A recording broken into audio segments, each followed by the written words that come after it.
Greetings, my name is Brenda, and my husband Paul is here with me as we share our story. Before diving into the details, let me set the scene for you. The first time I met Paul's parents, Rachel and Julie, it turned out to be far from pleasant. Curious about their reaction?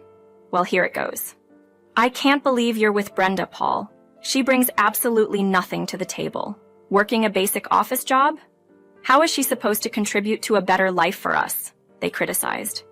Paul stood his ground. I love Brenda. She's the one I want to be with, and her financial status means nothing to me. I've always told you that. But they were adamant. We've been clear about our expectations, Paul. If she doesn't have more to offer, we can't accept her as part of our family. You need to find someone else, they insisted.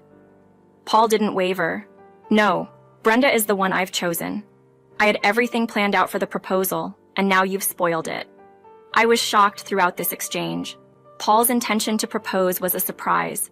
We had been together for 4 years, and I was hopeful but didn't anticipate such a swift move. But more than that, the way Rachel and Julie reacted was deeply concerning. Paul had prefaced this meeting with a warning. He had told me, Brenda, your father is a remarkable man, and I know you think highly of my parents, but I must tell you, they're not the kind-hearted people you imagine. How can you say that about your parents? They must have some good in them, having worked hard to raise you, I naively responded. You don't understand, Brenda. Yes, they put me through college, which helped me secure a good job, but their actions were driven by selfish motives. They've always wanted me to marry someone wealthy to enjoy a lavish life off my spouse's earnings. They'll be disappointed to learn about your job. I had no idea parents could be so self-centered. My parents were nothing but loving and supportive. Paul, despite financially supporting his parents, maintained a strained relationship with them due to his deep-seated dislike for their behavior. Yet, he couldn't bring himself to completely cut them off, influenced by their constant reminders of the sacrifices they had made for him. My initial encounter with them was eye-opening, revealing their sheer greed. Regardless of their vehement protests, Paul asked for my hand in marriage and we planned our wedding. Rachel and Julie initially vowed not to attend, showcasing their displeasure. However, Paul, longing for his parents' presence due to his small family circle, managed to persuade them to attend. Their change of heart came when they learned about my family's financial stability. My father was a homeowner with some property. Their attendance, however, was conditional. They made it clear to me, Brenda, we still don't see this marriage favorably. Paul has done well for himself, and we expected him to aim higher, financially speaking. We wouldn't have bothered if we thought you came from nothing. Thankfully, your father has some assets. Remember our contribution today when you come into your inheritance. On my wedding day, their mention of inheritance was completely out of place. My father was alive and well, making their comments not only inappropriate but also infuriating. I walked away from them, upset. My father was my only family, and their words stung deeply. Their boldness in expecting a share of my finances was astounding. I chose not to burden Paul with this on our special day, knowing how difficult it was for him to distance himself from his parents. Unfortunately, this incident marked the beginning of ongoing tensions. Paul and I were blissfully happy together, but his parents constantly meddled in our financial affairs, incessantly inquiring about my father's wealth. We never indulged their curiosity, which only led to more pestering. Their behavior was not just embarrassing but blatantly entitled, demonstrating no real reason for them to be privy to my father's financial situation. Finding myself in a state of profound grief after my father's untimely departure, barely 4 months post-diagnosis, the pain was unbearable. Witnessing his health fade, I was faced with the inevitable, yet accepting his loss was a battle of its own. Throughout this challenging period, Paul stood by me, offering unwavering support. He was my pillar, accompanying me to my father's hometown for the funeral arrangements. Meanwhile, Rachel and Julie's insensitivity knew no bounds. They incessantly bombarded me with calls and messages, intrusively inquiring about the inheritance and the financial details of the funeral arrangements. Both Paul and I were appalled by their behavior, yet we chose to hold off on confronting them until after the funeral. True to expectation, upon our return home, Rachel and Julie wasted no time in invading our space, eagerly pressing us for details about the inheritance. Now that the funeral's done, we're eager to know about the inheritance. He surely left you the house, didn't he? Julie probed, her curiosity unchecked. Her question left me aghast. Why would my inheritance be of any concern to you? I retorted, shocked by her audacity to broach such a topic fresh off my father's funeral. Oh, come off it, Brenda. Ever since Paul chose you, we've been puzzled. With your average job and lacking any notable beauty, what did he see in you? We assumed it must be the money, Julie bluntly speculated. Paul, equally offended, leaped to my defense. What is wrong with you? How dare you insult my wife and our love like that? I've repeatedly told you that our marriage was built on love, not material interests. Show some respect, especially today. Julie, undeterred, persisted. There's no need for drama, Paul. We're just asking. If Brenda answers, it'll satisfy our curiosity. Honestly, if you married her for money, we'd be relieved to know you've secured a significant advantage.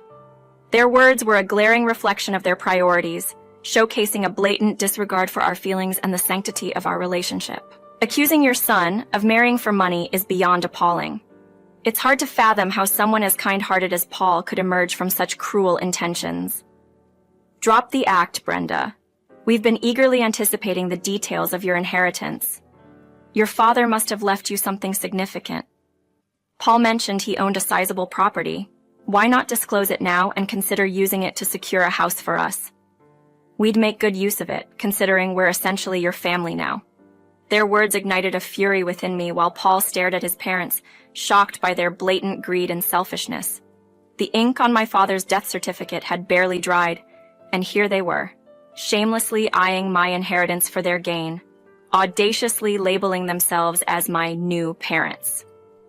It was clear that a stand needed to be taken, not just for my sake, but to reveal the extent of their greed to Paul. I responded calmly, yet with a firmness intended to set the record straight.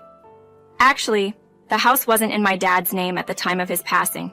Yes, he once owned it, but due to circumstances he had to relinquish ownership. Their response was as vile as expected. So you mean to tell us he lost ownership of the house? That he essentially left nothing behind? Their scorn continued. Oh, so your father was destitute after all? It's clear now why you could never belong to wealth. He couldn't even maintain ownership of his house. Such a shame, dying without a roof of his own. Paul, appalled, intervened. Enough. Our commitment to each other isn't voided by the absence of an inheritance. Brenda's value to me isn't tied to her financial status. You can't just demand she leave over this. This confrontation laid bare the depth of their materialism and insensitivity, underscoring a moment of truth about the values that truly mattered in our lives together. In an utterly unreasonable outburst, Paul's parents declared they wouldn't let him continue his marriage with me, citing disappointment for him marrying into what they considered a financially modest family. They accused me of entrapping their son for financial gain, vowing to prevent me from allegedly isolating Paul from his wealth. Rachel and Julie escalated their tactics, pressuring Paul to divorce me and insisting he marry someone wealthy to afford them a luxurious lifestyle. Witnessing Paul's frustration and emotional turmoil, I knew it was crucial to confront the situation head-on. I urged Paul to reflect on the extent of his parents' manipulative behavior, questioning if he was willing to allow their greed to dictate our future. Paul, will you let your parents' obsession with wealth destroy us? I've silently endured their accusations to avoid causing you guilt for distancing yourself from them.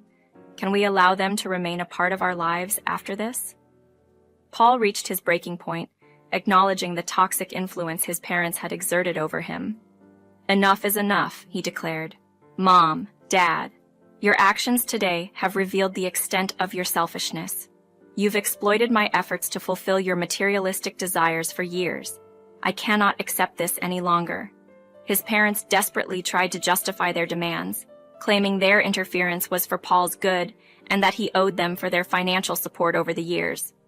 They urged him to divorce me and pursue a wealthier partner, promising their assistance to avoid further mistakes. Paul, however, stood firm in his decision, refusing to abandon our marriage based on financial pretenses. I will not divorce Brenda simply because she didn't receive an inheritance. I'm tired of being manipulated by your greed. From now on, you are no longer a part of my life, he affirmed, choosing our love and integrity over his parents' materialistic demands. Facing the relentless disapproval from Rachel and Julie, they challenged Paul's decision to stay married to me, warning him of imagined dire consequences. They doubted my worth and anticipated my betrayal, which they believed would lead Paul to financial ruin. Amidst their unrelenting criticism, I decided it was time to unveil my actual financial status. This revelation, I hoped, would not only silence them, but also ensure Paul felt confident in his choice. "There's no need for concern," I calmly informed them. "I'm not interested in Paul's money. I have my financial resources, more than enough to support both of us." Their skepticism was palpable. "Stop pretending, Brenda. We're not fooled. We know you don't have the means," they retorted, convinced of their narrative that I was after Paul's wealth, driven by desperation and deceit. To their disbelief, I clarified, "Actually, I am not in need. My bank account holds $65 million, a legacy from my father, not through my job, but a direct inheritance." Their denial was instant. "That's impossible. You said your father left nothing behind," they argued, convinced I was attempting to deceive them. Yet, Paul signaled me to proceed, fully aware of the truth. Upon showing them my bank balance, their skepticism turned to shock. They couldn't believe their eyes, insisting, "This can't be real. You must have falsified these records." They questioned the source of my wealth, given my earlier statement about my father's assets. "I omitted a detail," I explained. "My father owned a large ranch where he lived. He sold the ranch and the house before his passing, giving me an early inheritance. He chose to enter hospice on his terms, not wanting me to bear the financial burden of his care.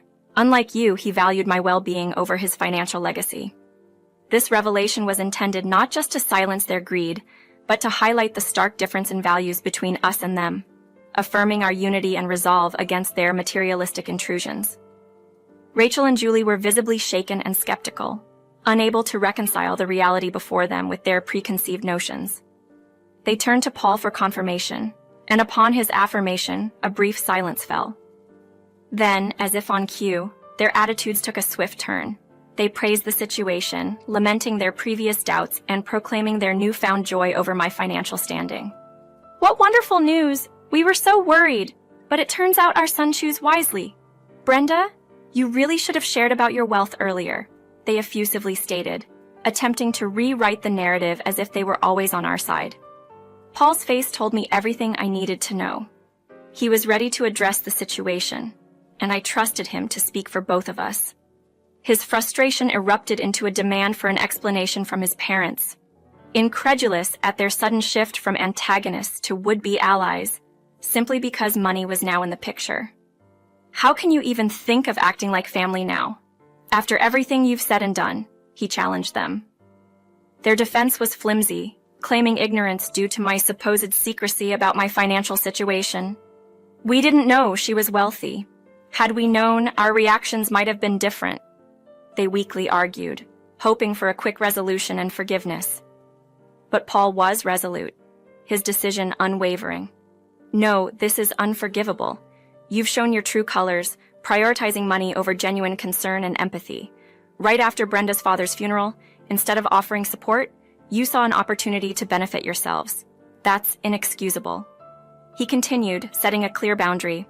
"Your actions today have made it clear that we need to protect our peace and well-being from your toxicity. Leave our home and do not expect any assistance from you moving forward. From now on, you're on your own." In this moment, Paul stood firm, prioritizing our dignity and the sanctity of our marriage over his parents' manipulative behavior, marking a decisive end to their undue influence in our lives. Paul made it clear that there would be no further financial assistance from you to his parents, stating they had forfeited any right to support given their actions. This announcement triggered an explosive reaction from Rachel and Julie, who shifted from anger to desperation, pleading not to be cut off from our lives. However, their pleas fell on deaf ears, especially with Paul, whose patience had worn thin to the point where he warned of involving the police should they refuse to leave our premises. This ultimatum spurred their departure, though they persisted in bombarding us with calls and messages, prompting us to block their numbers and caution them against further harassment, under threat of legal action. In the days that followed, Paul took the lead in handling the fallout with his parents, allowing me the space to mourn my father. It was a time of reflection, reminiscing about the cherished moments spent with him. My father's foresight and selflessness were evident in his decision to sell his property, ensuring I wouldn't be burdened and even covering his hospice care with the proceeds, embodying the epitome of parental love. Meanwhile, Paul navigated his form of loss, grappling with the severance of ties with his family. Although it was a liberation from their toxicity, he faced criticism from some quarters for his stance. However, sharing the full extent of their behavior turned the tide of opinion against Rachel and Julie, leaving them isolated in their disgrace. Despite our efforts to cut contact, including changing our locks, their attempts to reach out persisted, leading us to consider legal restraining orders as a final recourse. Amidst these tumultuous times, we discovered the joyful news of my pregnancy. While it's bittersweet that my father won't be here to share in this new chapter, the anticipation of welcoming our child has brought Paul and me closer, filling us with excitement and hope for the future.